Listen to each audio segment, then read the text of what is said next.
Bienvenidos. En este video vamos a hablar sobre la reproducción. Para comenzar, usted debe de saber que la reproducción es un proceso que permite el obtener nuevos individuos de una población. ¿Y para qué nos sirve tener nuevos individuos de una población? Para evitar la extinción de esta especie.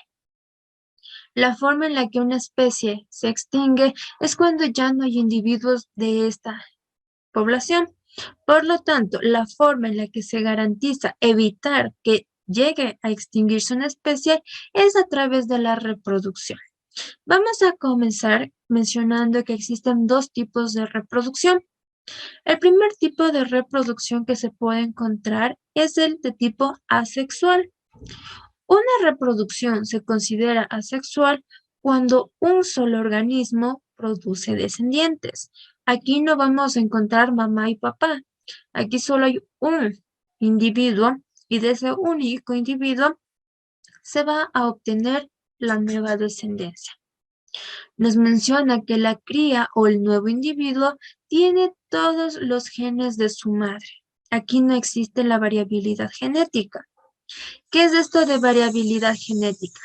La variabilidad genética se da cuando un individuo tiene dos progenitores y se toman las características, la información genética de los dos, se une y esto es el resultado que va a tener todos los caracteres genéticos un solo individuo. Tal vez usted, si ya es papá o es mamá, se ha dado cuenta que cuando se tiene un hijo, suelen decir, tiene los ojos de la mamá, pero tiene el cabello del papá, pero la carita se parece a la abuelita y tiene la altura de la tía. Eso es una variabilidad genética, cuando un solo organismo tiene muchas características de otros individuos de su misma especie. ¿Qué es lo que va a pasar en la reproducción asexual? Como solo tengo un organismo, que es la madre, no hay variabilidad. Entonces, el nuevo individuo tiene la misma información. No hay variabilidad aquí. Nunca va a ser diferente. Es como una copia de la madre. Digamos que para la mala suerte había un problema genético, una mutación en esta madre, pues sus hijos también van a nacer con esta mutación. Este tipo de reproducción asexual lo podemos encontrar tanto en animales como en plantas. Las plantas, por ejemplo, los geranios, usted toma un pedacito del tallo del geranio y lo coloca en la tierra, le deja un rato y después de unos días usted va y está creciéndole la raíz. Esa es una reproducción asexual porque tomó solo un pedazo de una planta y nunca hubo una intervención de madre y padre. En animales existen los gusanos que se llaman planarias. Ellos tienen la característica de que pueden dividirse y obtener nuevos hijos de estos trozos de lo que ellos se dividen. O también en las bacterias. Las bacterias se ensanchan su tamaño, se dividen en la mitad y tiene una nueva bacteria con la misma información, las mismas características que la madre de la que ellos provienen. Mientras que el segundo tipo de reproducción es el de tipo sexual. En la reproducción sexual ya intervienen lo que son las gónadas. Las gónadas se comprenden como células de tipo sexual. En este caso son óvulos y espermatozoides. Se necesita que para que sea una reproducción sexual, que exista óvulo y espermatozoide. La unión de estas dos células se conoce como cigoto. Cuando el espermatozoide y el óvulo se unan a través del proceso de la reproducción, se crea una sola célula y esta primera célula de donde se va a desarrollar el nuevo individuo se conoce con el nombre de cigoto. La cría tiene todos los genes de ambos padres, todas las formaciones, las características de los dos padres. Y recuerde que los padres también tienen la información de sus descendientes. Se pasa más información a sus hijos. Por esta razón habrá hijos que nazcan igual a la mamá, igual al papá, una mezcla, o con caracteres de familiares de un linaje más antiguo que la de sus progenitores. En la reproducción de tipo sexual, sí encontramos variabilidad genética. Vamos a hablar un poco de la fecundación. La fecundación se conoce como el proceso cuando se une el espermatozoide y el óvulo. Por lo tanto, fecundación vamos a encontrar en una reproducción sexual. Existen dos tipos de fecundación, que es la externa y la interna. Se conoce como fecundación externa cuando el espermatozoide y el óvulo se fusionan fuera del cuerpo de la madre. Un ejemplo, los pescados. No sé si ha visto cómo se reproduce el salmón. Ellos lo que hacen es la hembra con su colita hace una especie como de huequito, escarba en la arena y deposita sus huevos. Después viene el macho, se acerca a los huevos y él saca sus espermatozoides y se retira. Tapa con su colita, que otra vez la arena cubre estos huevos y los dos se retiran. Nunca hubo un contacto entre la hembra y el macho, pero sí existió dos células sexuales. Los óvulos van a ser fecundados por los espermatozoides, pero fuera del cuerpo de la madre, y se van a desarrollar fuera del cuerpo de la madre. A esto se refiere la fecundación externa. La fecundación interna, por otro lado, es cuando los espermatozoides se colocan dentro del aparato reproductor de la hembra. Aquí sí se necesita un contacto físico y el cigoto, que es la célula que usted ahora ya sabe que se forma al unir un espermatozoide y un óvulo, se va a desarrollar dentro del vientre de la madre, no fuera del vientre, sino dentro. Aquí encontramos en esta diapositiva dos gráficos. En el primero están los pescados, que era el de la fecundación externa que les había explicado. Si usted ve en el gráfico hay unos como puntitos rojos y unos puntitos azules, son los óvulos y los espermatozoides que salen del cuerpo tanto de la hembra como del macho y se da la fecundación externa, fuera del cuerpo de ellos dos. Y en cambio al otro lado tengo un gallo y una gallina, que la fecundación es interna porque existe un contacto físico. El gallo deposita sus espermatozoides dentro del aparato reproductor de la gallina y así fecunda los óvulos. Vamos a hablar de los tipos de reproducción asexual que existen. La reproducción asexual, cuando no hay madre y padre, no hay células sexuales, sabemos de eso ya, lo tenemos claro, pero también encontramos diferentes tipos de reproducción asexual. Ejemplo, la gemación. La gemación es un tipo de reproducción asexual en el cual se caracteriza porque una célula o un organismo, como está en el gráfico, se va a duplicar su material genético, su información, va a formar otro individuo y este individuo va a ser de un tamaño menor al del progenitor y después va a irse desarrollando hasta ya alcanzar su tamaño de adulto. La gemación, tipo de reproducción asexual, en donde interviene un solo progenitor, se da a través de una división mitótica. La división mitótica es cuando la célula o el organismo divide en la mitad el número de núcleo y cromosomas para duplicarlos.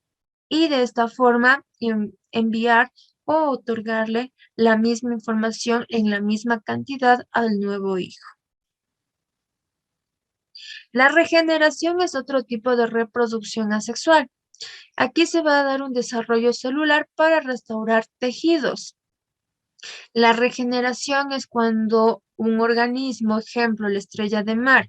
Usted sabe que la estrella tiene 5 patitas. Hay ocasiones en las cuales se puede romper una de sus 5 patitas y de esa pata que se rompe, de ese pequeño trozo de estrella de mar, puede llegar a formarse una estrella nueva. Eso es la regeneración, que a partir de un fragmento de un organismo se forma el nuevo individuo. La fragmentación nos dice que el progenitor se divide de forma longitudinal o transversal en dos o más trozos y de estos trozos se producen nuevos individuos. Aquí tenemos como ejemplo la lombriz de tierra. Si usted le tiene asco, le tiene miedo a las lombrices y piensa que al cortarlas en la mitad las está matando, pues no lo está haciendo. Lo que hace es, al partir en la mitad una lombriz, que la mitad, la parte superior, se transforme en una lombriz y que la parte inferior se transforme en otra lombriz. Al cortarlos, lo único que hacemos es ayudar a una reproducción de tipo asexual. Las lombrices también tienen reproducción de tipo sexual, con gametos, espermatozoides y óvulos, y tienen la característica de que también pueden reproducirse a través de la fragmentación.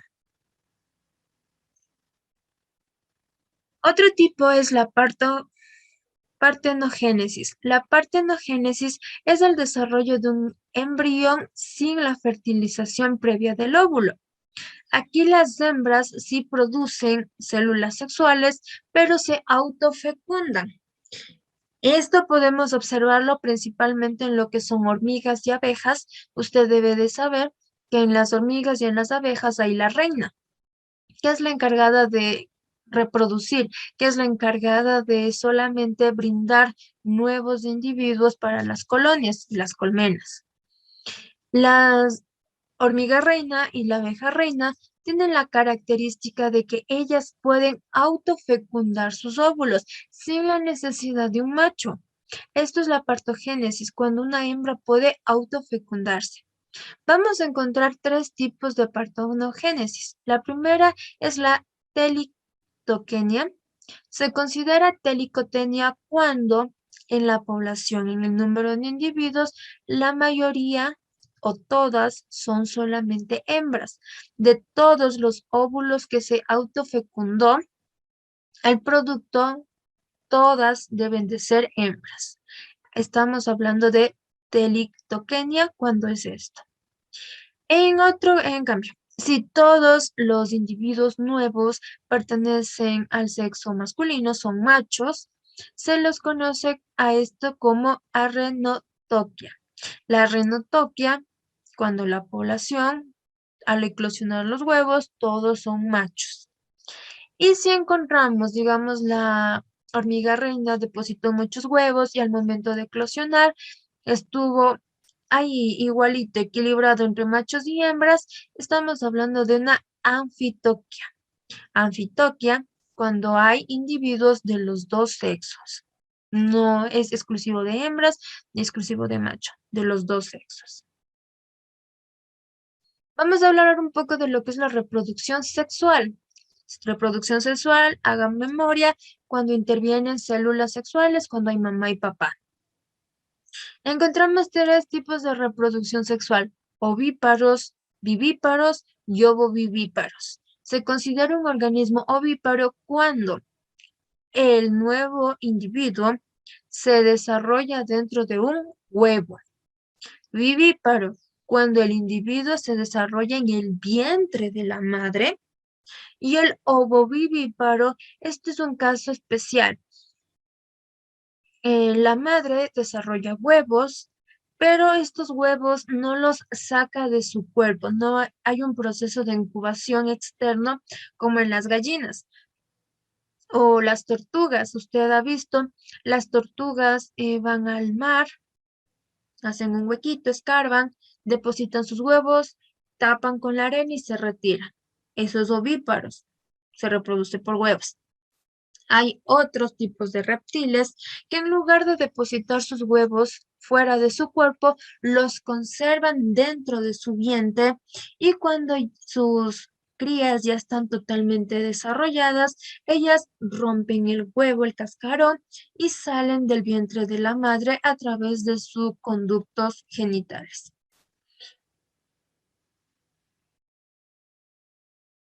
Vamos a hablar de la reproducción de tipo sexual en anfibios. En los anfibios se caracteriza por la existencia de la metamorfosis.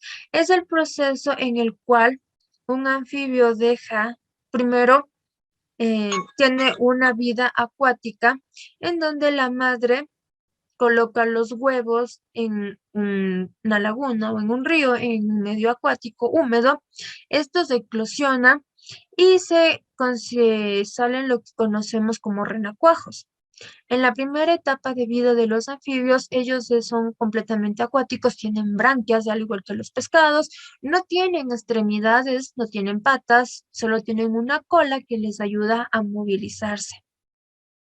Continúan creciendo, creciendo y comienza el desarrollo de sus extremidades. Desaparece la cola, comienzan a tener patas, sus branquias también comienzan a modificarse y llegan a la etapa juvenil, en donde salen del agua y ya tienen pulmones, ya no hay branquias y su nuevo medio en donde van a habitar ya es terrestre, ya no son acuáticos.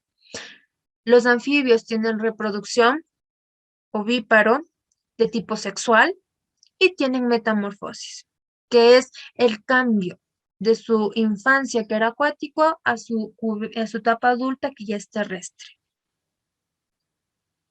En los reptiles encontramos una reproducción sexual porque intervienen dos y hay gonadas sexuales. Vamos a encontrar ovíparos en la mayoría, que ovíparos es reproducción de huevos. La fecundación es interna en la mayoría de reptiles. Recuerda, interna cuando el macho deposita sus espermatozoides dentro del aparato reproductor de la hembra. Y la incubación es en el medio exterior. Esto es una estrategia reproductiva de estos animales. Los reptiles colocan sus huevos fuera de su cuerpo, no los incuban como una gallina, ellos no están sentados ahí brindándoles calorcito, sino que ellos van, cavan, dejan los huevos, cubren el hoyo y se retiran. Y es la temperatura, esto es interesante, la temperatura del ambiente el que da el sexo a las crías. Si es una temperatura muy cálida, la mayoría de crías van a ser hembras. Y si es una temperatura fría, la mayoría va a ser machos. Es una estrategia reproductiva. El ambiente es el que incuba los huevos y también ayuda a dar el sexo de los nuevos individuos. En reptiles podemos encontrar ovovivíparos. Hay serpientes que no suelen sacar sus huevos de su cuerpo, sino que los dejan en su vientre hasta que nazca. Un ejemplo son las boas, las pitones, las anacondas. Ellas tienen los huevos dentro de su cuerpo hasta que sus crías ya están desarrolladas y salen. El siguiente son las aves. Las aves tienen una reproducción ovípara, huevos. La fecundación es interna. Y aquí vamos a encontrar dentro de su reproducción dos aspectos importantes. La monogamia. Monogamia significa que las aves buscan una sola pareja. En el caso del cóndor, que es la imagen que se encuentra en la parte inferior, se caracteriza porque ellos buscan una pareja, solo una pareja, y se ha podido observar que hay casos cuando esta pareja llega a fallecer, el macho o la hembra que sobreviva no vuelven a buscar otra pareja, se echan al abandono e inclusive llegan a fallecer de tristeza. No, tal vez otra ave que también tiene este tipo de relaciones son los pingüinos. Ellos igual buscan una sola pareja y con ella se quedan hasta el final de su vida. Las aves tienen la característica de ser monogamios, con una sola pareja. Y otra característica en la reproducción de estos animales es que existe un cortejo reproductivo. Los machos en aves tienden a ser más llamativos, tienen más estructuras, más cositas que las hembras para que al momento de la reproducción ellos puedan atraer a las hembras. Ejemplo, el pavo real que tenemos arriba. Las hembras de esta especie no tienen la colita como ellos con las plumas llamativas que se abren a su espalda. Esto lo presentan los machos para que al momento de lo que es la reproducción abren todas sus plumas, hacen un tipo baile y las hembras seleccionan al que les llama más la atención. También tenemos la fragata. La fragata es el gráfico que se encuentra debajo del pavo. Este lo encontramos en lo que es la costa ecuatoriana, Galápagos. Cuando es la temporada de reproducción, los machos suelen colocarse en el final, en una liñita, y tienden a inflar su pechito, esto color rojo, y las hembras son negras, completamente de color negro, no es nada llamativo. Si usted ve una fragata y su pechito rojo, es macho. Inflan su pechito y las hembras van viendo el que tenga el pecho de color más, un rojo más intenso y se le infle más, lo consideran como que es más llamativo, que es una señal de que tiene mejor salud y por lo tanto sus crías van a ser más fuertes y seleccionan a ese macho. La mayoría de aves tienen alguna estructura que la exhiben en un tipo baile para atraer a las hembras. Y la reproducción en mamíferos, su fecundación es interna, son vivíparos. En los mamíferos vamos a encontrar ciertas relaciones que ellos tienen. Aquí encontramos la poligamia, que es cuando un macho se aparea con varias hembras, no tiene una sola pareja, tiene varias. La poliginandria. La poliginandria es cuando varios machos se aparean con varias hembras. Y la monogamia, que es cuando un solo macho se aparea con una sola hembra, cuando tienen una pareja estable. El video de esta clase concluye en este tema. Espero que la información brindada les ayude a su formación académica y haya sido de su interés.